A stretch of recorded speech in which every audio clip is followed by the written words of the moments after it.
புத்திர வாசத்தால் புத்திர பாக்கியத்தால் இப்புவியிலே பூரித்திருப்பீர்களாக. சிவனடியாரி, தாங்கள் கூறியதில் சிறிதும் பிசையின்றி அமுது படைக்கிறேன். தாங்கள் அமர்ந்து அமுதுங்க வேண்டும் ஐயன்.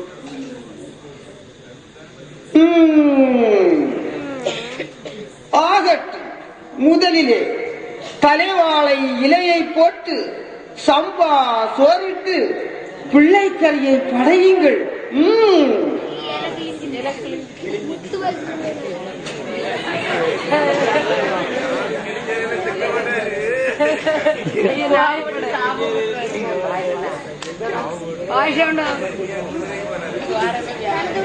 ஆறு மாசமா சாப்பிடல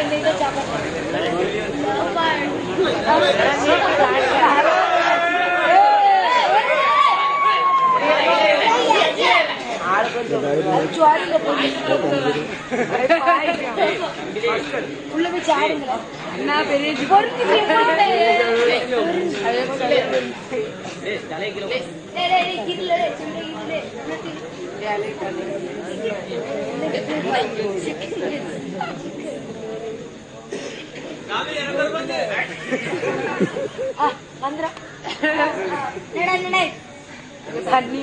முதலில் தலைக்கறியை கொண்டு வா.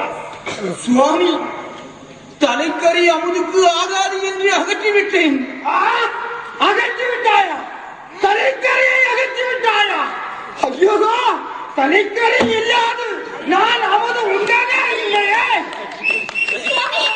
சற்று பொறுங்கள். இப்படியெல்லாம் நடக்கும் என்று தெரிந்துதான் நான் தலைக்கறியை சமைத்து வைத்திருக்கிறேன். இதோ கொண்டு வருகிறேன்.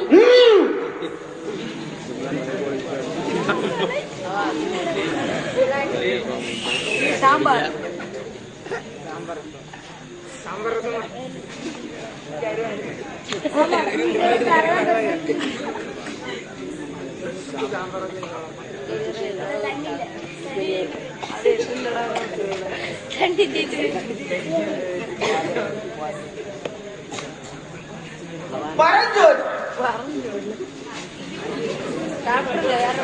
ஆறு மாதங்களுக்கு ஒரு முறை உணவு உண்ணும் நான் தனியே உண்பதில்லை. ஓர் சிவனடியாருடன் தான் உண்பது வழக்கம். ஆகவே நீ சென்று ஒரு சிவனடியாரை அழைத்து வா. ஐயோ சுவாமி, அன்தினமும் அடியாரை தேடி அலைந்து ஓய்ந்து விட்டேன். தாங்கள் மனம் பொறுத்து அமுதுண்ண வேண்டும் ஐயனே. என்ன, சிவனடியார் கிடைக்கவில்லையா? சரி, அடியவருக்கு அன்னமிடும் நீயும் ஓர் சிவனடியார் தான்.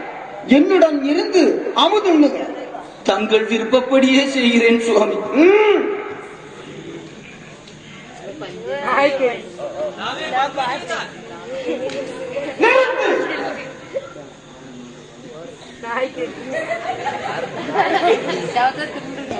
ஆறு மாத காலத்திற்கு ஒரு முறை உணவு உண்ணும் நான் புத்திர பாக்கியம் இல்லாத வீட்டிலே அமுதும்பதே கிடையாது. கூப்பிடு உன் பாலகனை. சுவாமி, கூப்பிடு. சுவாமி, என் மகன் சீரானன் இப்போதிங்கு உதவான். அழைக்க வேண்டாம் அவனை, அழைக்க வேண்டாம் அவனை. நான் கூறுகிறேன், தலைவாசல் முன்னின்று இருவரும் சேர்ந்து அழையுங்கள். அவன் வராது அமுது உண்பதே இல்லை, உண்பதே இல்லை.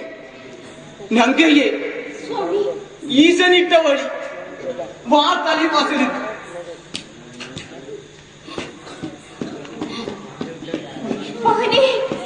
என் மகனே சீரானா, வாடா என் செல்லவே. அடியாருடன் இருந்து அமுதுண்ட அழைக்கிறார். வாடா என் கண்மணியே, வாடா என் மகனே.